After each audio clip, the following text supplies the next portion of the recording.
In the late 1930s, as the world edged closer to global conflict, East Asia became the stage for one of the most devastating wars of the 20th century. In 1937, the outbreak of the Second Sino-Japanese War transformed vast regions of China into battlegrounds. Cities fell, governments collapsed, and the advancing armies of the Imperial Japanese Army moved deeper into occupied territory. But behind the movement of soldiers and tanks was another operation, one that would become the subject of decades of speculation, investigation, and legend. According to numerous post-war accounts, Japanese military authorities began systematically seizing wealth from occupied regions across Asia.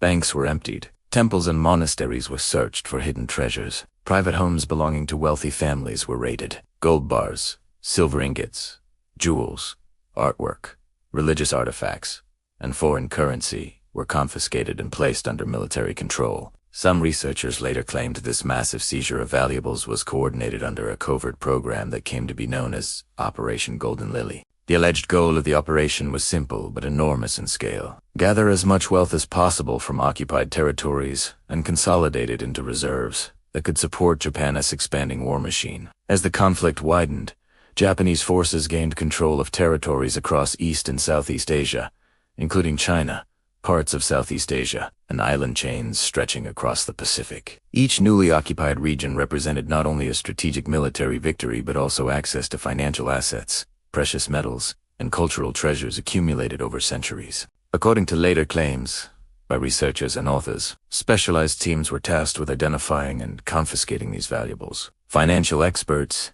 intelligence officers, and logistics specialists allegedly worked together to catalog seized assets and transport them through military supply routes. Cargo ships, armored trains, and military convoys reportedly moved the treasure across occupied territories. By the early 1940s, the scale of the looted wealth had reportedly grown to astonishing levels. Some estimates suggested that as much as 6,600 metric tons of gold, silver, and precious valuables may have been gathered during the war. If accurate, such a quantity would represent one of the largest concentrations of stolen wealth in human history. Yet the exact figures remain fiercely debated among historians. Many agreed that looting occurred during the war, but the precise scale and organization remained difficult to verify. The chaos of wartime destruction, lost records, and competing narratives has left historians with fragments rather than a complete picture. What is known as that Japan's expansion during the war placed it in control of numerous financial centers and resource-rich regions. Central banks, colonial treasuries, and private vaults were suddenly under military authority. In China, government assets and private fortunes alike became vulnerable as cities changed hands. In Southeast Asia, colonial administrations and wealthy trading networks held enormous reserves of gold and silver. As the war intensified, the movement of this wealth became increasingly complex. At first, valuable cargo could be shipped directly to Japan using naval convoys. But by 1943 and 1944, the tide of the war had begun to turn. Allied naval forces were increasingly successful in attacking Japanese shipping routes, making long-distance transport dangerous and unreliable. Cargo ships carrying strategic resources were sunk in growing numbers. Military planners faced a difficult decision: continue attempting to ship treasure across increasingly hostile waters, or hide it closer to the regions where it had been collected. According to the Golden Lily narrative, the decision was made to conceal large quantities of treasure in secret locations across Southeast Asia, particularly within the archipelago of the Philippines. The Philippines had become one of the most heavily fortified regions under Japanese control during the later years of the war. The islands were strategically important, serving as a defensive barrier between Allied forces and Japan's home islands. Mountain ranges, dense jungles, and complex cave systems offered ideal conditions for hiding valuable cargo. According to some accounts, engineers and forced laborers were tasked with constructing underground vaults, tunnels, and sealed chambers where treasure could be stored temporarily until the war ended. These sites were allegedly hidden deep within remote areas, designed to remain undiscovered even if the islands fell into enemy hands. Some stories claim that workers involved in building these tunnels were later sealed inside the chambers to protect the locations from being revealed. However, historians emphasize that many of these details remain unverified and may have been exaggerated over time. The lack of surviving records makes it difficult to confirm the scale of such operations.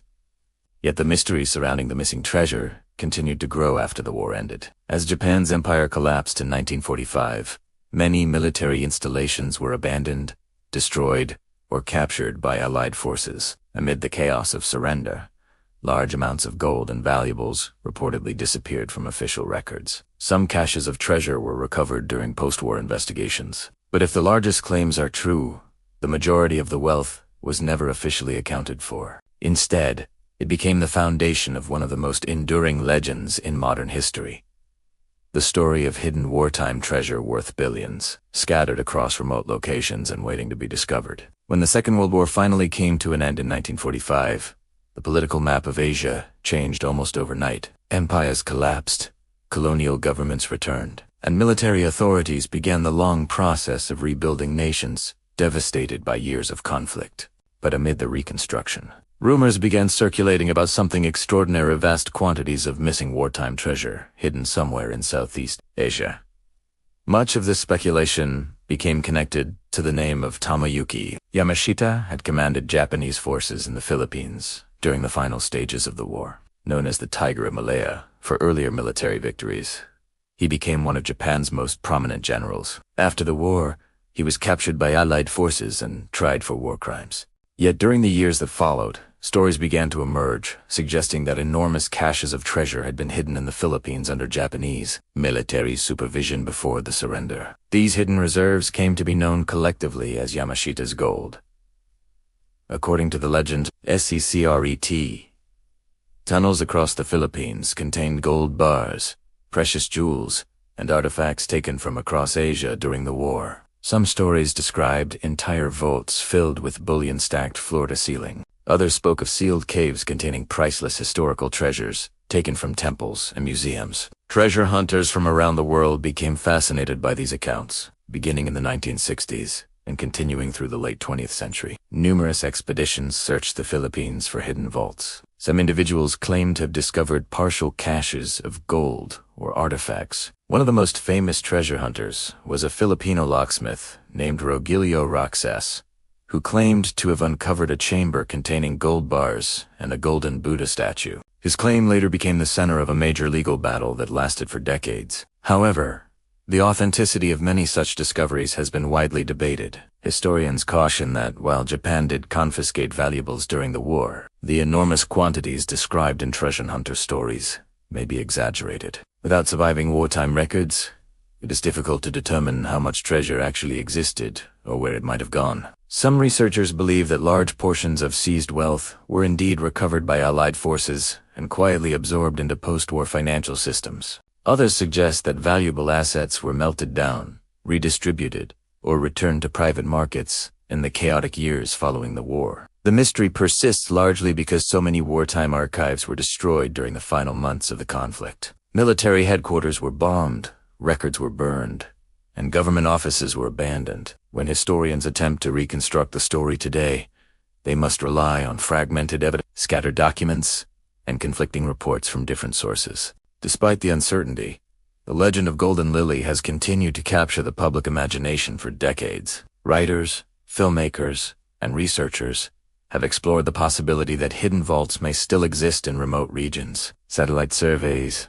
geological scans, and exploratory digs have all been conducted in search of lost treasure. Yet none have conclusively confirmed the existence of the massive hidden reserves described in the most dramatic accounts. If the largest claims are accurate, the value of the missing treasure would be staggering. Estimates suggest that 6,600 tons of gold could represent hundreds of billions of dollars at modern prices. Such a discovery would instantly become the largest treasure find in human history. But until verifiable evidence appears, the story remains suspended between fact and legend. What historians generally agree upon is that the war in Asia produced enormous human and economic destruction. Wealth was seized, artifacts were lost, and countless treasures vanished during the chaos of occupation and retreat. Whether these valuables were hidden underground, recovered by governments, or dispersed into global markets may never be fully known. The legend of Yamashita's Gold survives because it touches on something universal: the idea that history still holds secrets waiting to be uncovered. Buried beneath jungles, mountains, or forgotten archives may lie answers to questions that have persisted for nearly a century. But until those answers are found, the story remains one of the most intriguing mysteries left behind by the Second World War. A story of war, power, greed, and the possibility that somewhere, hidden beneath the earth, a treasure of unimaginable scale may still lie undiscovered.